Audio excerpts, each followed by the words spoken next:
Hello, and I'm Tamar. Welcome to the LXP Discrimination Diaries. So these diaries are basically a bit of a documentation of the impact of kind of fighting discrimination at work for lived experience practitioners, and they're also being done in a bid to try and get some support, some legal support, pro bono, because A, I'm a lived experience practitioner, so I am not paid the wages to be able to afford a solicitor, and B, because even though I pay my union fees, my union has decided that actually it's too hard to bring a discrimination case. So and basically, if they think it's too hard, they won't sort of provide legal support or access to solicitors. So it's kind of a bit screwed that way. And and the other reason is like most people, I mean, legal aid, you can't, even if you're on benefits, you're going to struggle to get legal aid. So I'm definitely out from that. But really, these diaries are about trying to document how difficult it is for us, A, in that this discrimination exists, B, that when we try to address it, we kind of don't have a leg to stand on, and C, also, if someone ends up watching this who either is a solicitor, works for a law firm, or can help in any way, or kind of like recommend somewhere that can, then that would be absolutely amazing and massive thank you. What I've realised is when you're going through these processes of raising things at work, I mean, obviously I'm keeping things as kind of confidential as I can, and this is why it's really I'm talking about the impact around that, and also just really trying to keep these diaries, because what I've realised is that I mean, I knew that a lot of people went through this, but what I didn't realise was I keep hearing about other people that have tried to address this at work as well, and people who've kind of either gone so far and then had to just kind of give up because their health, it's hard doing this, and it's hard even starting it, let alone kind of going through a process. And obviously this year I kind of ended up in hospital after the first stage of the process, where I was pretty distraught. Yeah, what I'm finding as well is that a lot of people that get so far, even if they get past their sort of formal stages of grievance, and I think you go on to like tribunal stage, and what most people, because apparently there are quite a few people that have been going through this, and what happens is you don't hear about it because people get to that stage and generally accept a settlement, which often comes with a non-disclosure agreement. So you never really get to hear that that stuff has happened.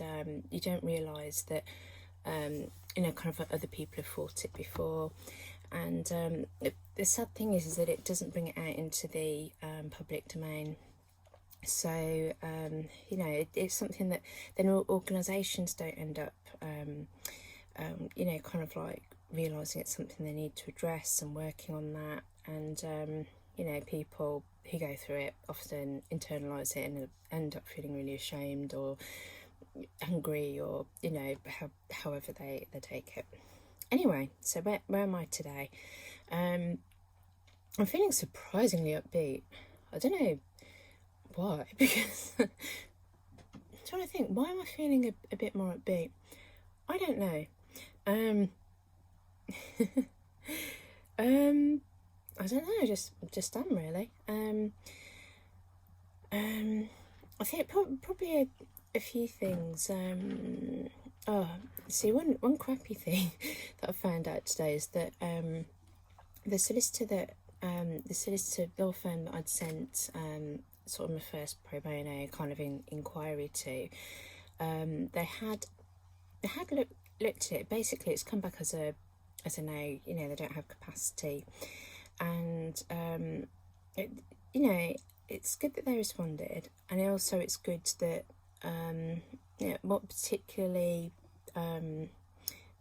what I found particularly helpful is that they were able to give me a list of other solicitors to try, which is so, just getting a response, letting you know that they're not going to be able to support you or work with you or what have you, is kind of helpful. But to actually for someone to have taken the time to at least put a list together of places that I could try asking is great. Of course, that could just be a standard reply that they send to everybody who's after pro bono support, because I imagine there's quite a few. So it could be that. But then, even if it is a standard copy and paste reply, at least they've, done that in the first place. So that shows, some consideration, I think. And also I just appreciate that because it's helpful. So I didn't have mad hopes for that, although what I'm gutted about was that firm particularly just seemed like one of the gold standard firms. It seemed as though that type of working was in their ethos, and it just really also it kind of looked a bit shit hot as well, so hey. But so I've got that to do. The other reason I'm feeling a bit happy is that when you work as a lived experience lived experience professions, whatever it is, it's very, very difficult to find work opportunities, and particularly for me living in the Midlands, it's especially difficult because it's like the freaking desert around here. Nothing exists. But I was able to apply for something, and I think one of the good things about COVID is that people have become used to working from home, so it kind of opens up opportunities that are often kind of geographically I generally have to apply for stuff out of living in Birmingham, outside of the area that I live in anyway. But what this does is I think it opens up employers to the possibility of people working from home and working remotely. So that's something that feels good. And also that, one of the things about doing your kind of activism on Twitter and kind of doing this type of work, to be honest,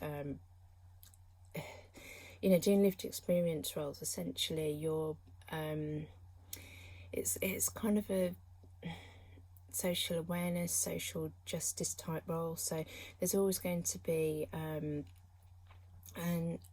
element of activism to anything that you're doing, particularly I think the type of work that I do, or the level that I'm working at to further things, you have to have that activism edge, because basically to further our discipline we need to kind of push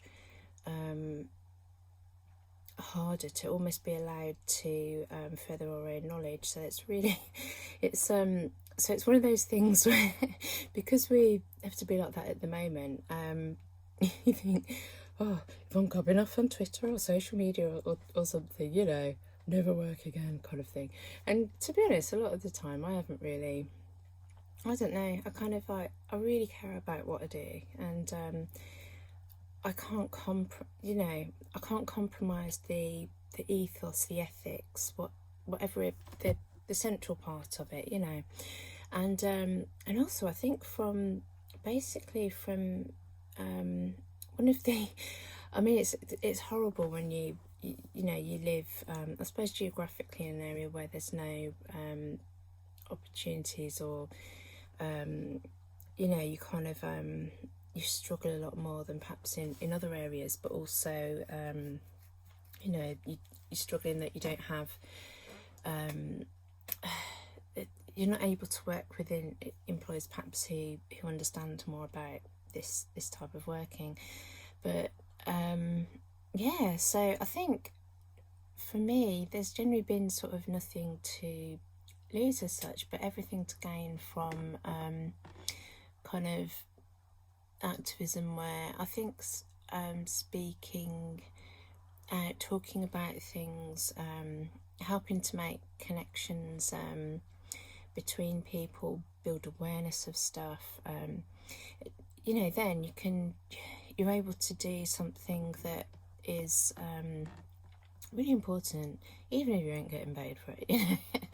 You know, even if those opportunities don't exist, you can make your own opportunities, and you can you know, if you've got a vision or an vision like Tomar's vision. No, I don't. There's not. It's not so much a Tomar's vision as it's, you know, it's kind of a collective vision of just being, you know, less stigmatized, treated, sort of better. There being more opportunities for people. So a lot of that is, I don't know. There's just something about that where I kind of see that, and there's different ways of doing that, so I just do, because it just, you know, I have to, kind of thing.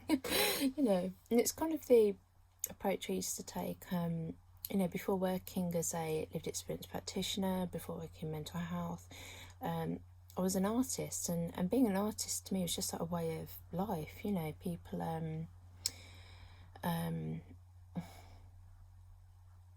I don't know, it was just like a whole approach, and it was a way of thinking and a way of being. And I think, you know, in a way, it's interesting. There's a lot of lived experience practitioners, and a lot of people in mental health actually, just, you know, not even lived experience roles, that have had you know, experience work in the arts, or, you know, maybe their first degree was fine art or something. But there's something about art as a discipline where you kind of, again, coming from this, it's a perspective that like in research they kind of talk about different perspectives, and you kind of have your sort of like your stats and stuff, which are kind of like what they're called positivist, and they're kind of like, you know, for a very you know, very kind of logical, black white kind of, you know, sort of, yeah, kind of very logical-ish, and, you know, stuff like that. Anyway, that's your positivist side. And then you've got your constructionist side, which is where they do more sort of what they call qualitative research, which is concerned with kind of like the hows and the whys and things that you can't get from, you know, if you do a questionnaire and you've got a yes and no answer.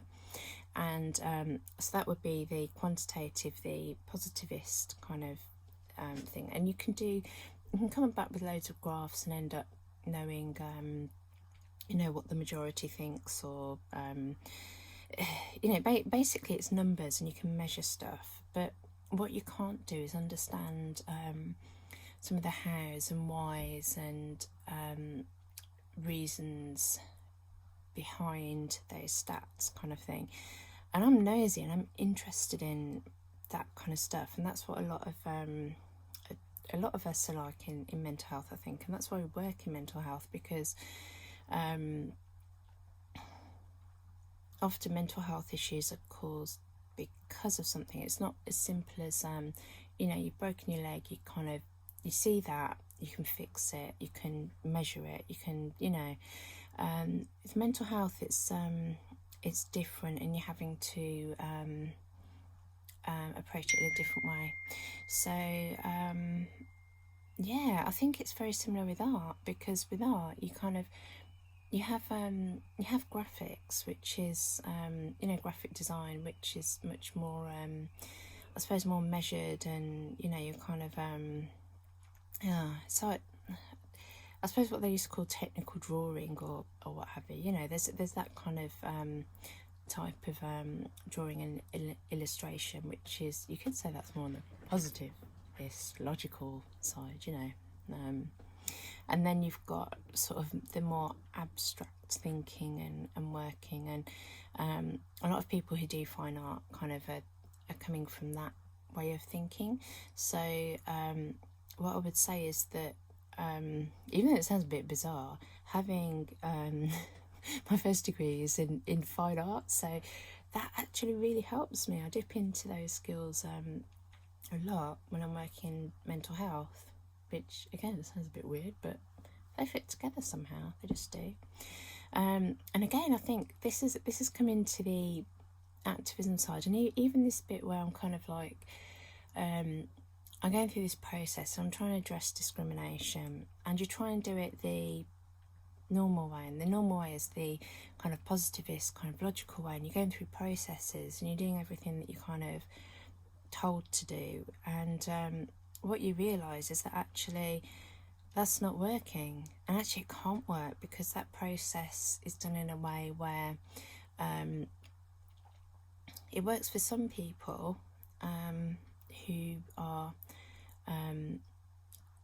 not in the discipline that I work in, and also who don't face the type of discrimination that I face. So it works really well for some people, but for others, like myself and like my colleagues, that approach just doesn't work, and we can't get equality from that. We can't be, you know, we can't you know, there's no, we're I mean, we're coming to work and being open about our what would be considered vulnerabilities, and it's kind of, it's almost like that is then you know, kind of held against us, or that it's very difficult. You know, you need if you're going to do this type of work, you need to have support and groundwork that's done within organisation to do this. So I'm chuntering on. I've forgotten what I'm saying now. But oh, what am I on about? But yeah, it's like this. Yeah, I'm talking about this approach of trying to address discrimination. So this is where I think with what I'm doing, it's kind of a different approach. So like, I'm trying to stay within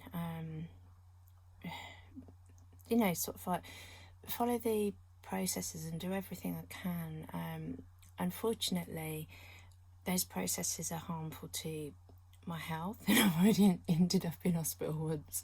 So I'm doing everything I can to not, you know, not be as impacted by it again. But what I'm doing as well is dipping into that other skill set I have, which is of approaching something differently. So I constantly get told, oh, you can't do that because that doesn't fit this process. And it's like, well, the need is still there, and what's happening is happening. So if I can't bring it the usual way, or the way that the processes are at the moment, that needs to change. It's not me that needs to change. So what was I trying to say? Like, change the law or something, or change legislation? Well, I don't know. If that's what needs doing, yeah. So yeah. What can I say? So again, it's about sort of a different approach. So you know, if I can't get support or representation through my union, which would be the normal way to go, then it's about kind of spreading my wings a bit further, asking for pro bono help. Again, it's really hard to do that, and it's you know, to get that, you know, I can do it. It's still hard doing it, by the way, but yeah, it's what am I chatting about? I keep losing what I'm saying. Yeah, what I'm saying is it's difficult, but the next stage, and this is the one that's that is kind of it's really excruciating to contemplate. It's basically I'll write to all these firms and try and get the pro bono support, which I'm not likely to get. It would be amazing if I could, but if I can't get that, see, part of what I'm going to do as well is ask each one as well if they're able to take it on a, say, like a reduced rate, or how much it is likely to be sort of as a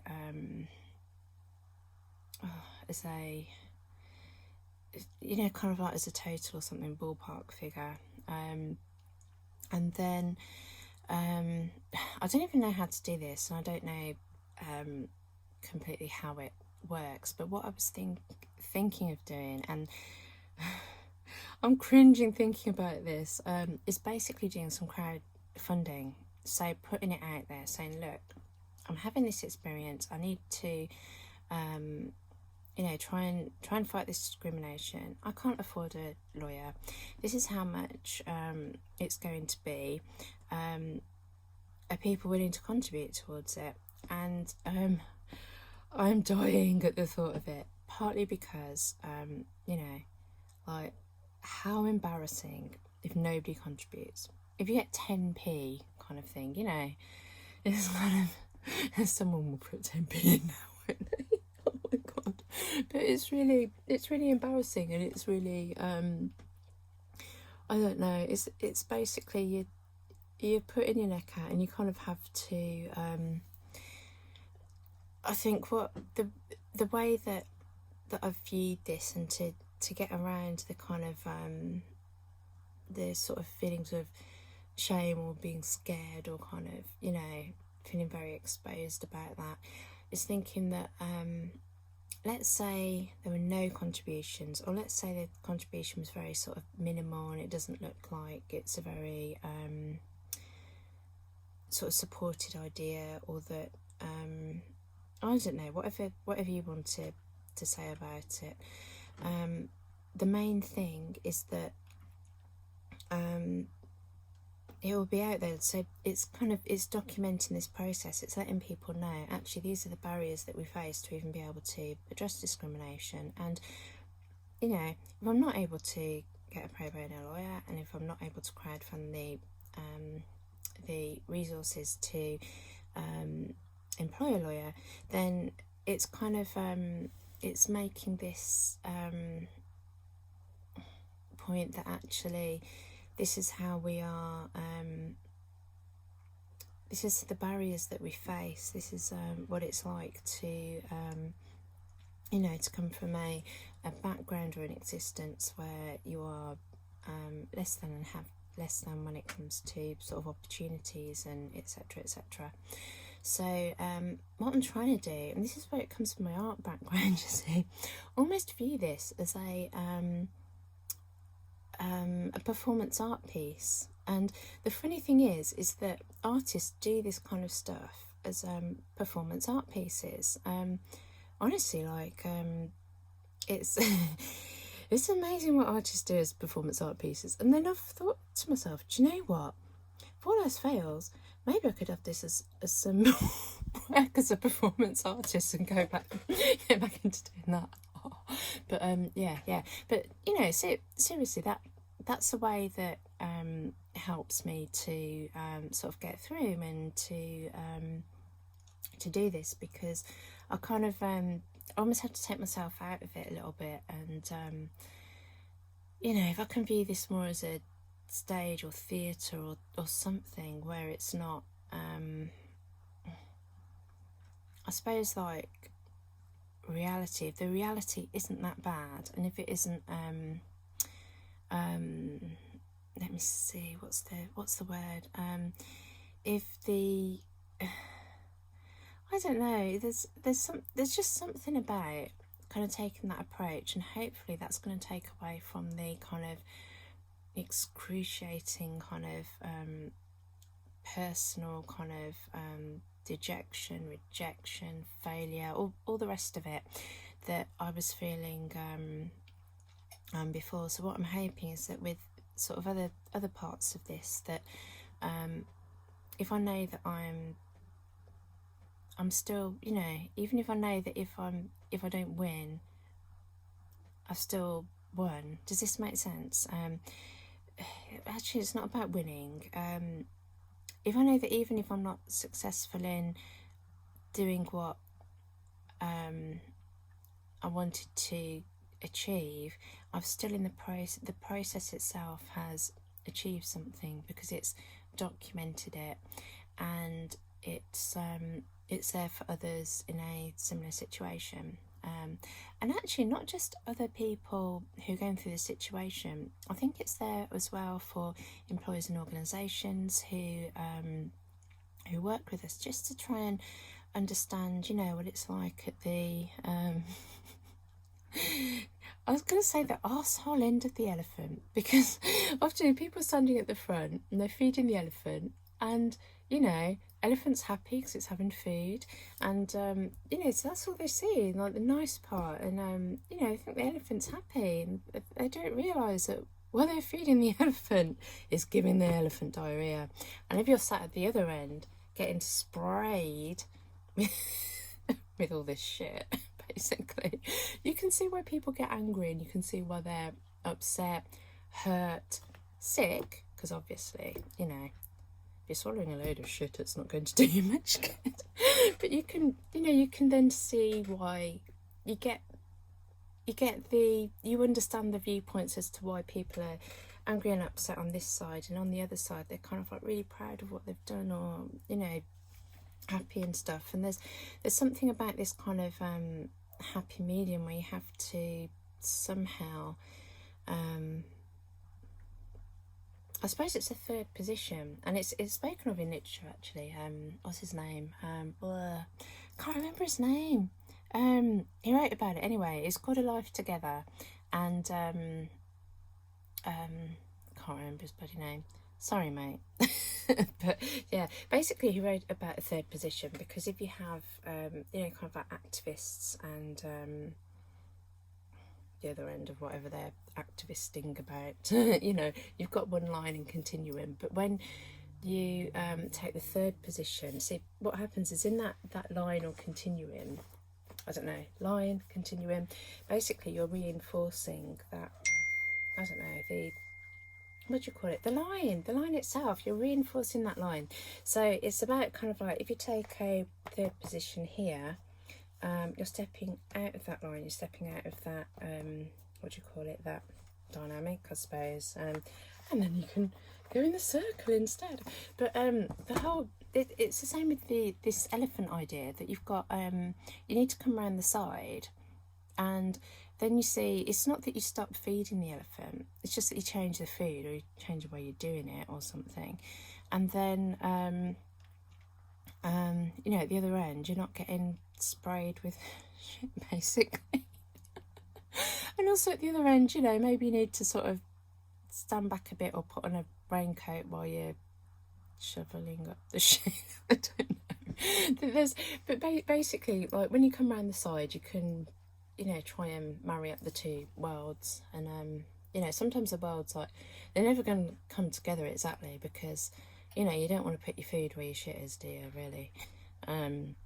God, this is an analogy that can have all different you could take it all different ways, couldn't you? And that's really, I'll shut up now. But I think you get what I'm saying, hopefully. And yeah, that's it. I'm gonna pop this one up, and sorry, it's not half an hour, but if you've got this far, fantastic. You'll have just heard about elephants and shit. Yeah, elephants and shit. That's it. So see you tomorrow.